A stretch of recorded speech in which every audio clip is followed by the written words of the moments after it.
Hello everyone, time for a favourite story of mine. It's by that fabulous author Julia Donaldson. And Axel Scheffler's done the fabulous pictures. We know lots of her stories, don't we? Especially the Gruffalo and Snailman the Whale and Monkey Puzzle. There's loads of stories that she's done, but this, I have to say, will always be one of my favourites. It's called The Smartest Giant in Town.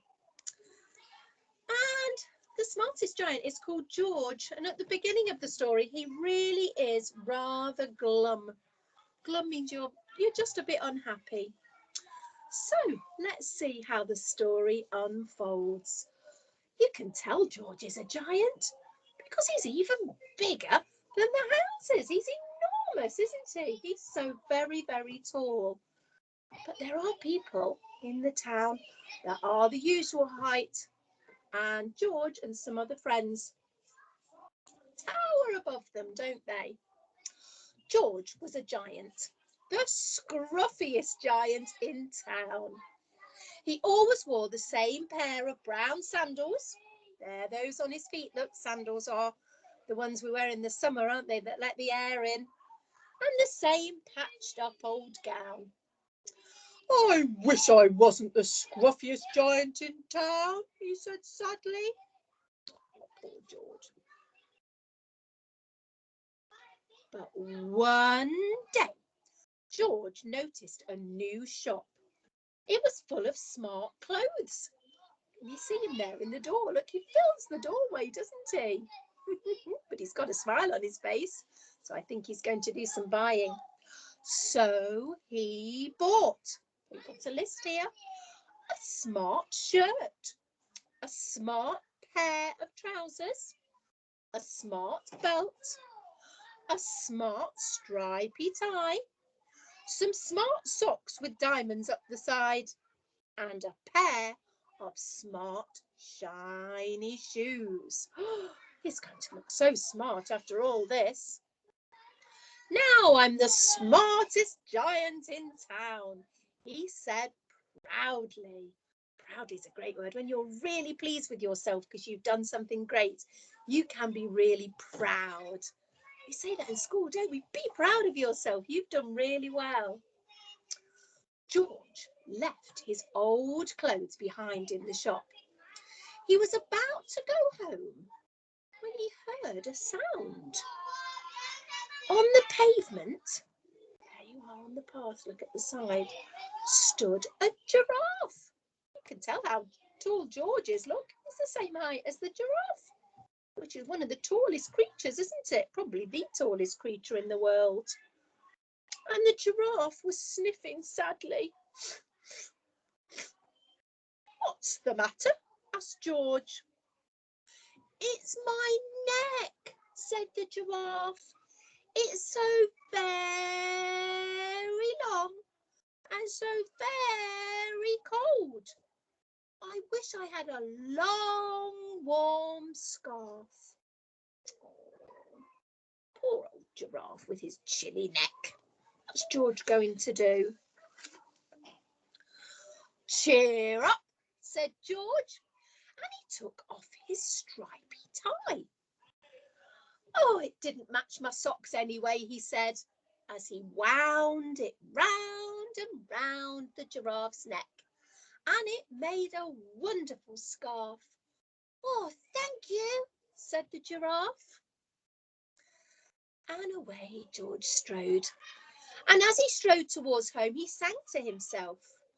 My tie is a scarf for a cold giraffe, but look me up and down. I'm the smartest giant in town. He's so very pleased, isn't he?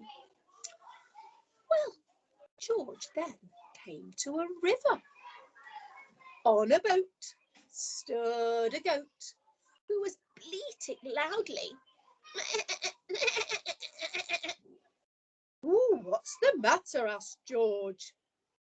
It's my sail, said the goat. It blew away in a storm. I wish I had a strong new sail for my boat. Remember those words we were looking at today? Boat and goat. What do you think George said? Cheer up, said George as he took off his new white shirt. It kept coming untucked anyway, he said, as he tied it to the mast of the goat's boat. This is the mast, isn't it? That tall pole in the middle that the sail is from.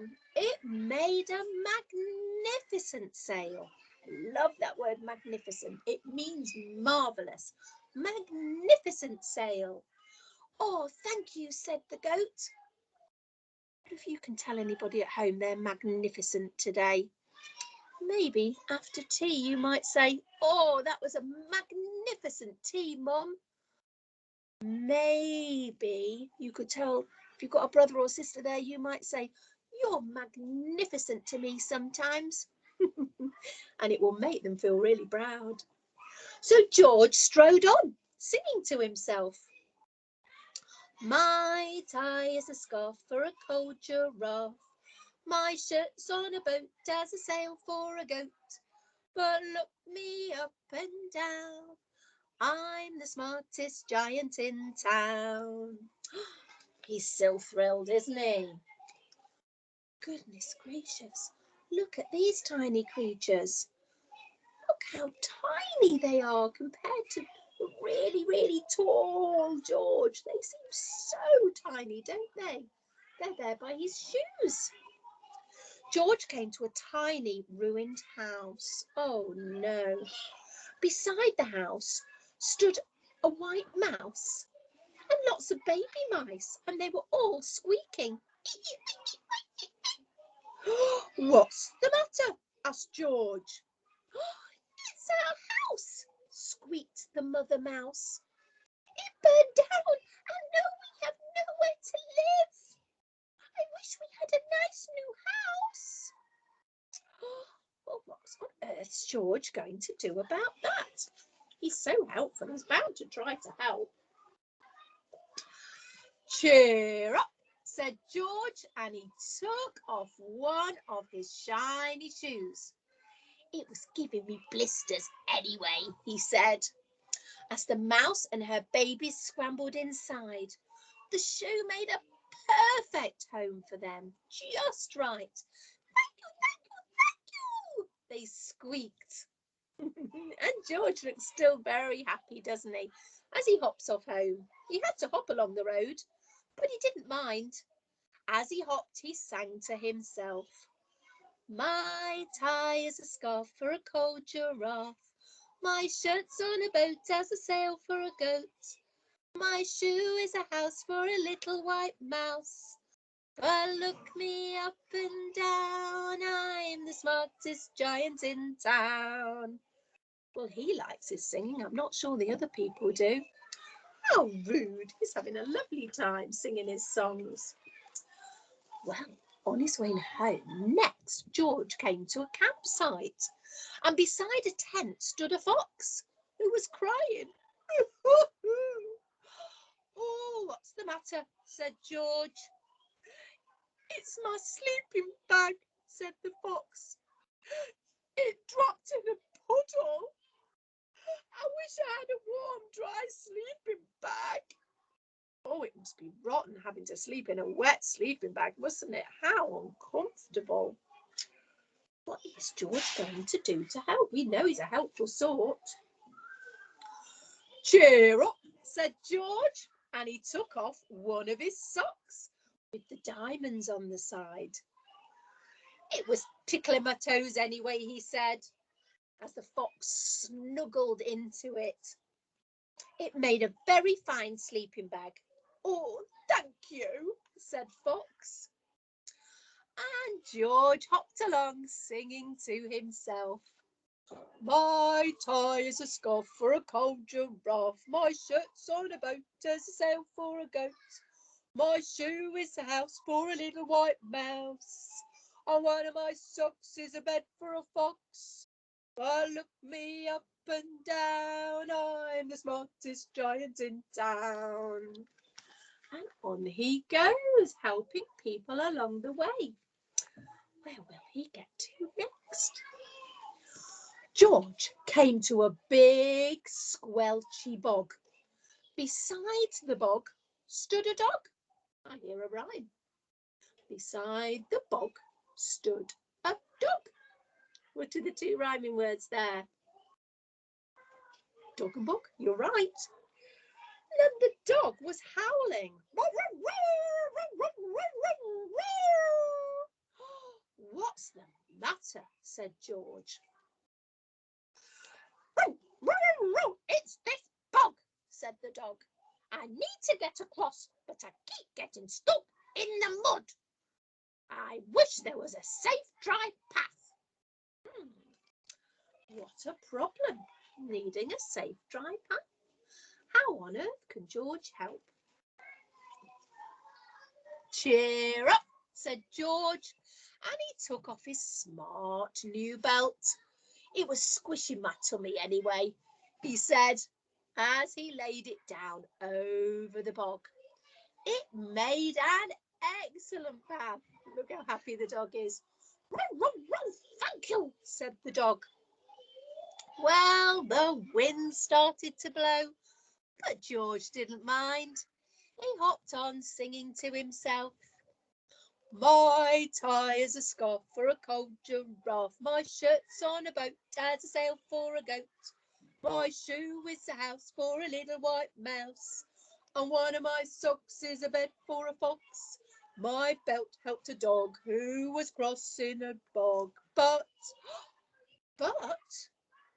that's new. Oh, but my trousers are falling down. I am the coldest giant in town. Not the smartest anymore, poor George. Suddenly, George felt sad and shivery cold, and not at all smart. He stood on one foot and thought, I'll have to go back to the shop and buy some more clothes, he decided. Good plan, George.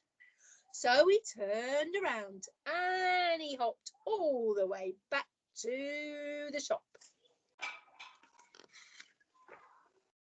Oh, but when he got there, it was closed. Oh, poor George, what is he to do? Oh no, cried George, and he sank down onto the doorstep, and a tear ran down his nose. He felt as sad as all the animals that he'd met on the way. Oh no, they'd felt sad and George had cheered them up. And now he's feeling sad. That doesn't seem fair. Then out of the corner of his eye, he saw a bag with something familiar poking out of the top. When it's familiar, it means something that you're used to, something that you know. George took a closer look. Can you take a closer look? What do you think that is there? Indeed, it's his clothes, isn't it? Oh, my gown, he yelled. My dear old gown and sandals. And George put them on, and they felt wonderfully comfortable. Ooh, I'm the cosiest giant in town, he cried. And he danced back home along the road. Being comfy and happy was the most important thing. And do you know what? Outside his front door stood all the animals that he'd helped. And they were carrying an enormous present. Come on, George, they said. Open it. To George on the box, look. They're all there. The mice, the fox, the goat. Oh, the dog, the giraffe, they're all there. Come on, George, open it. So George untied the ribbon, and inside was a beautiful gold paper crown. Look at that. How very smart. And a card. Look inside the card, George, said all the animals. So George put the crown on his head and he opened up the card. And this is what it said inside. Your tie is a scarf for a cold giraffe. Your shirt's on a boat as a sail for a goat. Your shoe is a house for a little white mouse, and one of your socks is a bed for a fox. Your belt helped a dog who was crossing a bog, so here is a very fine crown to go with the sandals and gown of the kindest giant in town. And they've done those beautiful pictures all around. George, the kindest giant in town. I don't think he moaned. It mattered for 1 minute that he wasn't the smartest. Kindness is so important, isn't it? The way that we are with others. And kindness always makes people feel better. So well done, George. Well done, the animals, for remembering to say thank you and putting the happy feeling back with George as well. I hope you enjoyed that story. It really is one of my favourites, and I love singing along as well. Take care, everyone. I'll read another story tomorrow, which I hope you'll enjoy. Sleep well if it's late in the day. Bye-bye.